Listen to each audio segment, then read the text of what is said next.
Magandang araw mga ka-adventure. Sa bidyong ito, tayo ay magpupunta sa Cabanatuan City. At sa bidyong ito, meron akong ipapakita na isang bypass road na isang alternatibong daan para makaiwas kayo sa traffic sa Cabanatuan City. At madadaanan natin dito ang Vergara Bridge. Sa katabi nito ay meron din akong ibibigay sa inyo na konting update sa ginagawang bagong tulay. At ipapakita ko rin sa inyo ang isang bagong bypass road na ginagawa na malapit lang dito sa tulay.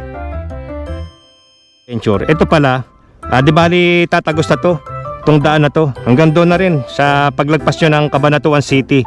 Ito di bali ano to, alam ko Pampanga River to. At ito yung ginagawang tulay rito. Malaki itong tulay na ginagawa na to, ang lapad eh. Ayan mga ka-adventure, kain tayo, turon, ube. Dito yan sa Cabanatuan. Legit to, legit may ube. Sarap mag road trip. Kapag ganito ang kalsada, talaga masarap mag road trip. Walang traffic, wala kang masyadong kasabayan. Kaya halika, muli ninyo akong samahan sa isa na namang road update. Let's go!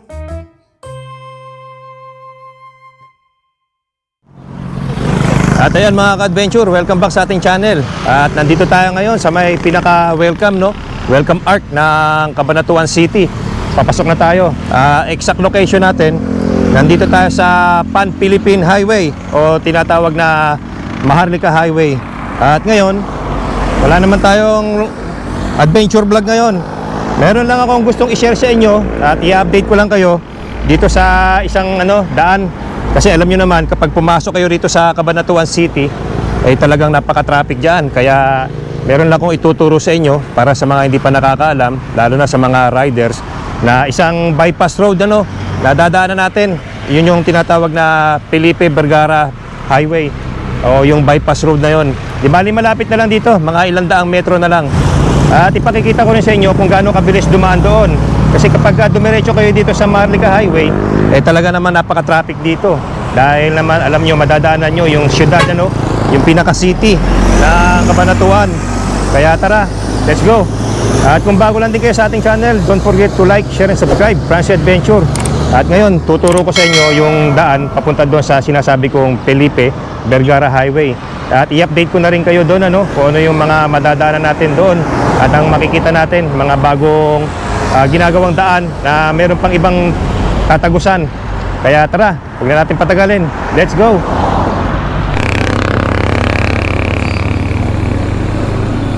At yan di bale mga ka-adventure, papasok na tayo ng welcome arc ng Cabanatuan City. At makikita nyo pa rito yung kanilang simbolo. Yan, ang Agila. Four-way test. At tara, para hindi tayo magtagal, tuturo ko sa inyo yung sinasabi kong bypass road dito. Malapit na lang yon, mga ilang daang metro na lang. Nagsimula ang Cabanatuan bilang isang maliit na baryo sa ilalim ng bayan ng Gapan noong taong 1750. Opisyal itong naging munisipalidad at itinalagang kabisera ng La Provincia de Nueva Ecija noong taong 1780. May dalawang pangunahing bersyon ang pinagmulan ng pangalan ng Cabanatuan, mula sa salitang Kapampangan na Banuat, na isang uri ng tambo o damo na dating marami sa lugar, at mula sa pariralang Kabanang Tuwa o Cabanatuan, lugar na maraming baging na banatu. Noong June 5, 1899, naganap ang isa sa pinaka-kontrobersyal na bahagi sa kasaysayan ng Cabanatuan Cathedral at Plaza Rosero, ang pagpaslang kay General Antonio Luna sa kamay ng mga kawal mula sa Kawit Batalyon. Nawala ang pagiging kabisera nito noong 1850 nang ilipat ito sa San Isidro, ngunit muli itong naibalik noong taong 1917. Kilala ang lungsod ng Cabanatuan sa titulong dahil sa higit mayroon itong 30,000 rehistradong tricycle na nagsisilbing pangunahing transportasyon dito. Welcome sa Cabanatuan City, mga ka-adventure. Malayo yung i-update natin ngayon. Dito tayo ngayon napadpad sa Cabanatuan. Pag dumiretso pa kayo dyan, malapit na yung SM City, Cabanatuan. Ngayon, makikita nyo rito yung pinaka-stoplight. Kakaliwa na tayo dito. Yan, i-share ko lang naman sa inyo ito para sa mga motorista na hindi pamilyar at kung gusto nyo makaiwas sa matinding traffic dito sa Cabanatuan City. Dito tayo dadaan. Ito na sa kaliwa natin. Ito na yung Felipe Vergara Highway. At ito yung Marlica Highway. Kakaliwa tayo rito. Makikita nyo rito sa kaliwa yung Jollibee. Yan yung pinakapalatandaan, ano. Tsaka tong stoplight rito. Yan ang palatandaan. Kaya kung dadaan kayo rito sa bypass road na to, magbabagal lang kayo ng takbo para hindi nyo malampasan. Yun, go. Ayan na. Ang lapad ng daan na to. Bali ilang beses na rin ako napapadaan dito eh. Hindi ko lang na ibablog. Kaya ngayon, i-share natin sa inyo. At ngayon ay araw ng Huwebes, March 5, 2026. Time check, it's now 10 o'clock na ng umaga. Medyo maganda yung panahon, ano? Makulimlim. Bali, umalis tayo sa Pampanga, sa Apalit ng mga 7:30 na. Tapos pagdating dito, kakanan tayo. Doon papunta sa diretso, ano yun, Sumakab, Sur proper. Huwag kayong dediretso doon. Dami na nagtitinda ng ano rito, oh, sibuyas. Panahon kasi ng sibuyas ngayon. Yan, oh, meron kayong makikita dito 200 per bag. Ang dami. Yan pa, oh. Ito naman 4 kilos 100. Tapos doon din sa kabila. Yun, doon pa. Ang dami.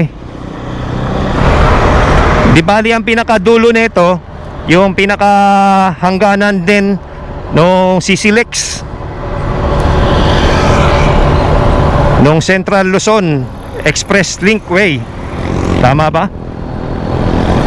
Yan, pagdating dito naman sa pinaka-crossing, kakaliwa naman tayo rito. Ito. Para pinaka-mabilis na daan ito papuntang Talavera, Nueva Ecija. Yan, pagka dumiretso kayo dyan, papunta namang City Hall yung Cabanatuan yan. Yun o, may buko juice, tsaka turon. Masarap yung mga tinda ditong turon. Sige, pagbilan ako, 50 na turon. Tapos isang buko.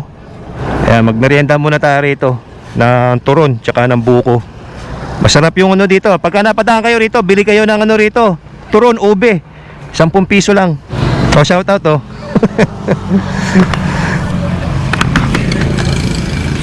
Magkano sa buko? 10? Thank you. Baka may shoutout ka. Shoutout mo, oh. Oh, wala ba? Ba't tumatalikod ka? Mahihain ka ba? Mahihain? Ayan, mga ka-adventure, kain tayo. Turon, ube. Dito yan sa Cabanatuan. The best ito.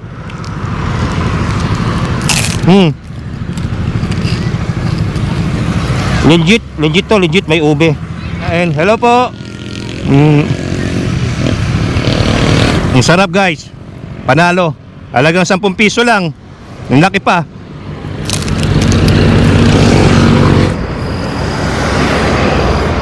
Yeah, kita nyo naman. Ayan ang katunayan na talagang napaka laki ng pakinabang nitong bypass road na to. Kasi napakaraming motorista ang dumadaan dito para makaiwas doon sa traffic ng Cabanatuan City. Kaya talagang ano to, kapakipakinabang tong Felipe Vergara bypass road, tong pinaka highway. Solve na tayo mga ka-adventure sa turon tsaka buko. Yan, di bali madadaanan nyo dito. Ito yung tulay. Mayroon niyang clearance na 2.4 meters lang. Kaya bawal dumanan dyan ng mga malalaking sasakyan tulad ng mga truck.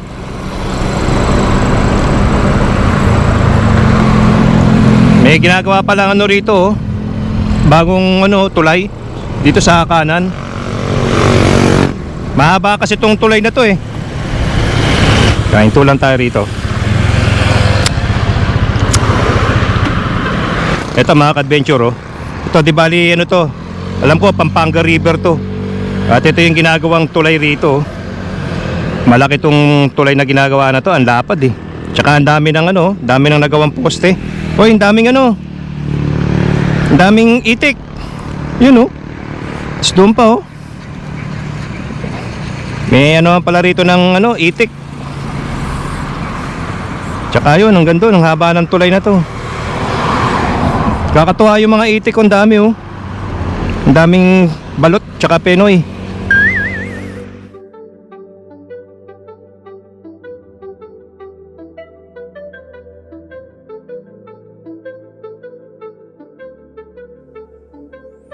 Ang Cesar Vergara Bridge o kilala rin bilang Vergara Bridge ay isa sa mga pangunahing infrastruktura sa lungsod ng Cabanatuan, Nueva Ecija na nagdurugtong sa sentro ng lungsod at sa mga barangay sa kabila ng panig ng Ilog Pampanga.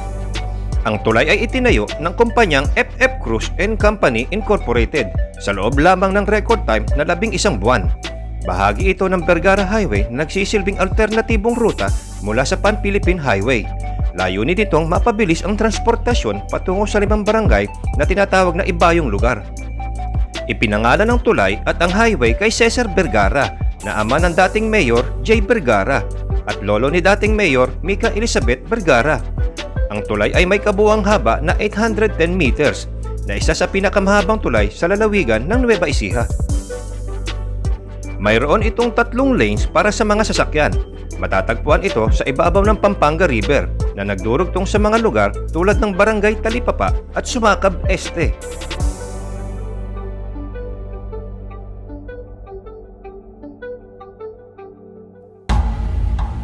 At sa aerial shot na ito, ipapakita ko sa inyo ang isang bypass road na ginagawa dito ngayon na malapit lang sa pagbaba ng tulay at ipakikita ko sa inyo ang mga pagbabago at latest update dito. Kaya tara, samahan niyo ako.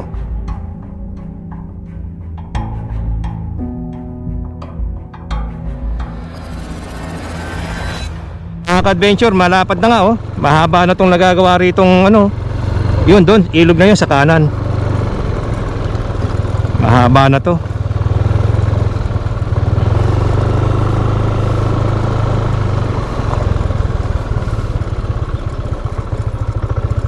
At ayan, di bale mga ka-adventure, ito pala, di bale tatagos na to, itong daan na to, hanggang doon na rin sa paglagpas nyo ng Cabanatuan City.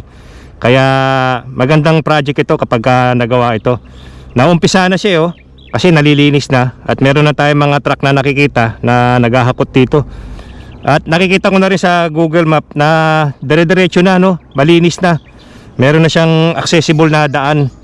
At kung talagang gusto nyo makaiwas ng traffic, pwede kayong dumaan dito no. Pwede nyo gamitin na alternative na daan. Pero ang vlog natin doon sa Felipe Vergara Highway. Kaya yun ang tatapusin natin ano. Yun ang pupuntahan natin. Tara, let's go. Yan, napakalaking tulong nito, napakalaking bagay na itong ginagawang bagong accessible na bypass road. Meron ng mga tricycle akong nakikitang dumadaan dito. At malamang sa malamang ay ano na, tagusan na tong daan na to. Medyo rough road nga lang ano, pero passable naman. Passable sa lahat ng sasakyan, 4 wheels, 2 wheels, kahit tricycle, passable siya. Pag dumaan kayo rito, mas malapit itong daan na to kapag natapos na ito, palagpas ng ano. Di bali may ano na rin ito, exit na rin papuntang Talavera.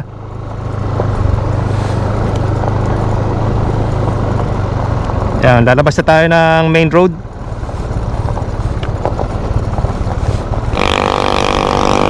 At ayan, nandito na tayo ulit sa main road. Lumabas na tayo doon kanina sa ginagawang bypass road. At ito ulit yung Felipe Vergara Highway, o yung bypass road na magmula doon sa pinasukan natin kanina sa may Jollibee, patagos na to ng Cabanatuan City. Di bali yung pinakadulo nito ay ano na, yung Talavera Cabanatuan boundary.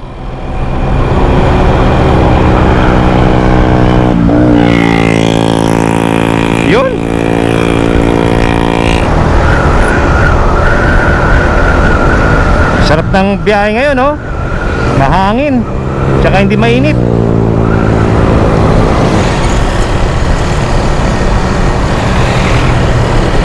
Marami pa talaga rito sa Nueva Ecija ang mga palayan. Isa pa rin ang Nueva Ecija sa pinakamalaking nagpo-produce ng palay, ng agrikultura. Yan, oh, napakalapad ng palayan na yan, oh. Tapos ganoon din sa kabila, yan, ang lapad.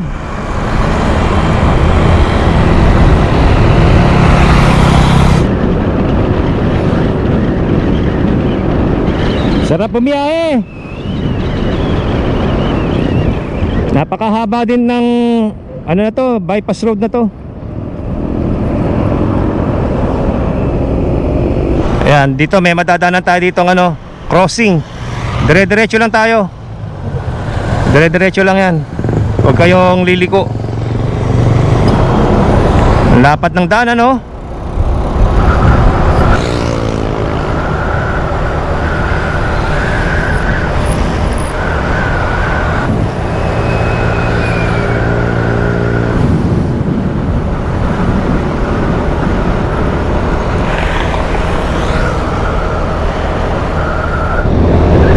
Sarap mag-road trip.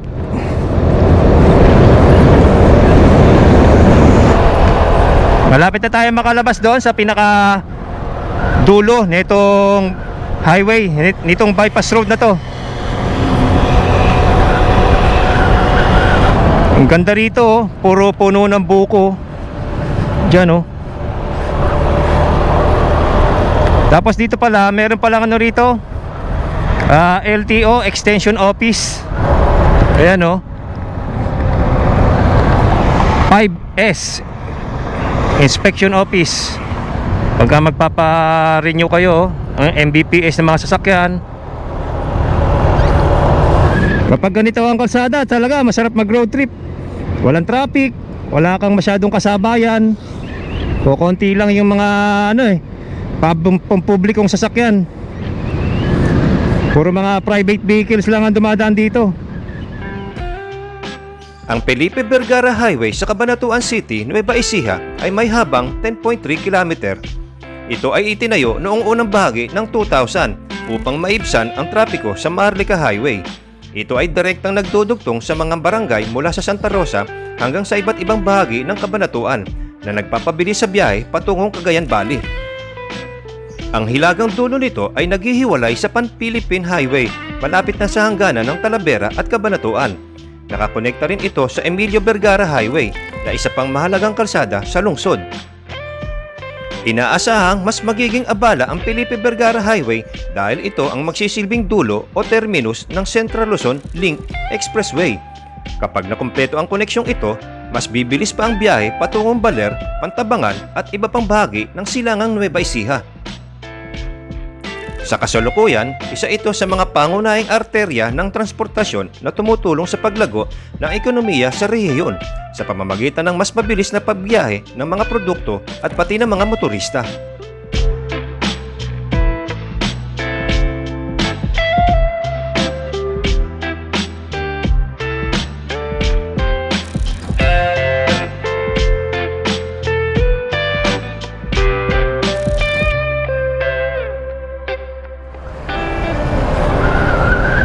At ito na yung pinaka boundary ng Talavera at ng Cabanatuan. Di bali, ito na yung ano, yung Silex. Ayan, oh. Yan na yung Silex. Sarado pa ngayon. At ayan mga ka-adventure, nandito na tayo ngayon sa pinakadulo ng Felipe Vergara Highway o yung bypass road na dinaanan natin magmula doon sa kanina sa may Cabanatuan. Ngayon ito na yung papasok ng Talavera City. Ito na, oh. Ito na yung pinaka-arko. Ayan, makikita nyo dito yung Iglesia ni Cristo. Yan, ito na yung pinaka-junction dito. At ito yung ginagawang tulay rito sa taas. At kung nagustuhan nyo yung ating update dito sa bypass road na pinunta natin, paki-like naman. At maraming salamat po. At see you in our next adventure. Always remember, ride safe, stay safe, and be safe. Francie Adventure, signing out.